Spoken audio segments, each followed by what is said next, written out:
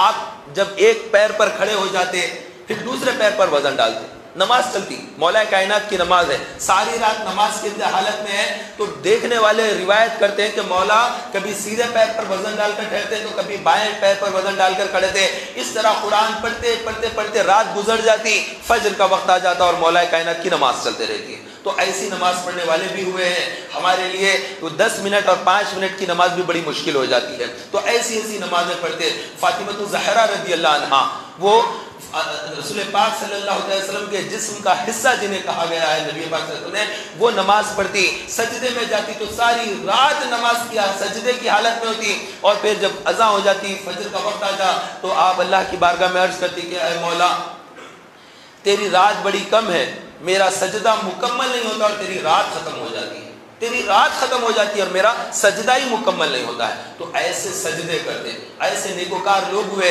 اور اتنی عبادت کرنے کے بعد بھی پہلی صدی کے لوگ، دوسری صدی کے لوگ، تیسری صدی کے مسلمان، یہ تینوں صدیوں کے جو مسلمان گزرے ان کا عمل ہم سمجھ ہی نہیں سکتے کہ کتنا عمل تھا۔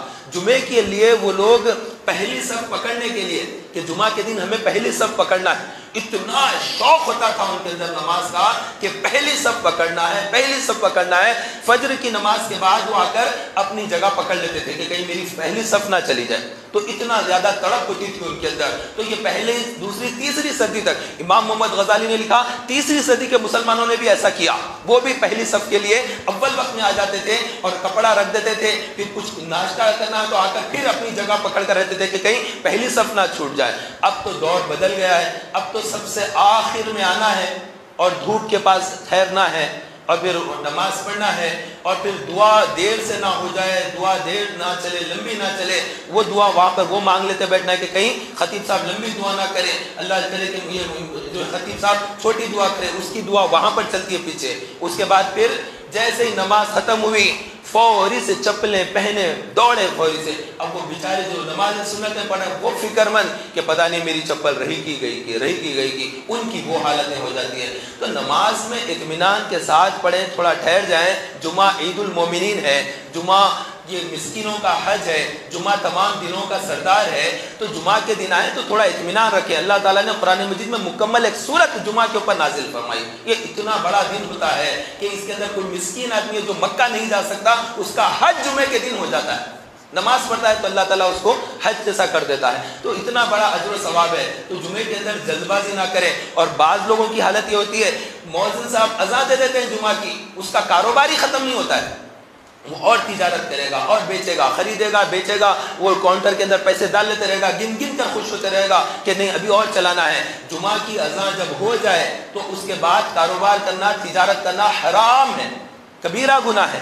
وہ عیسائی لوگ تھے، وہ یہودی لوگ تھے، انہیں جو دن دیا تھا اس دن کی قدر نہیں کرتے تھے، انہیں ہفتے کا دن دیا گیا تھا یہود کو کہ ہفتے کا دن تم خاص عبادت کرو۔ عیسائیوں کو اللہ نے اتوار کا دن دیا تھا، قوم عیسیٰ کو اللہ نے اتوار کا دن دے دیا، قوم داؤد کو اور وہ قوم وہ قوم عزیر علیہ السلام کی قوم کو اللہ نے اتوار کا دن ہفتے کا دن دیا تھا، اور اس قوم کو آخری نبی صلی اللہ علیہ وسلم کی امت کو اللہ تبارک و تعالیٰ نے جمعہ کا دن دیا ہے کہ تم جمعہ کا خاص اہتمام کرو. تو جمعہ کے دن غسل کریں کہ یہ سنت ہے، اور اگر غسل نہیں کر سکتے تو اچھی طریقے سے وضو کر لیں، نماز ہو جائے گی. غسل کرے گا تو زیادہ ثواب ملے گا. اور آپ کے پاس جو لباس عمدہ ہے وہ عمدہ لباس پہنیں. ممکن ہو عطر اگر آپ کے پاس میسر ہے تو عطر، خوشبو لگائیں، سرما لگائیں اور مسواک کریں. جمعہ کے دن کا خاص طور پر اہتمام کریں کہ یہ اللہ کے حبیب صلی اللہ علیہ وسلم نے ایک امامہ الگ سا رکھا تھا اپنا.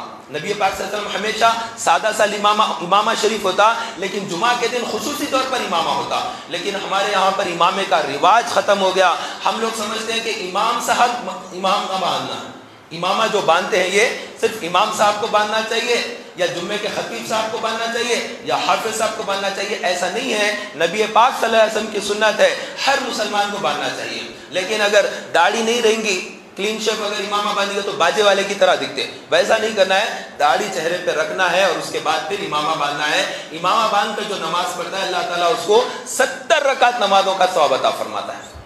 امامے کی نماز بغیر امامے کی نماز میں اتنا فرق ہوتا ہے. مسواک کا بھی یہی حکم ہے. اللہ تبارک و تعالی ہم سب کو شریعت اور سنت کے مطابق زندگی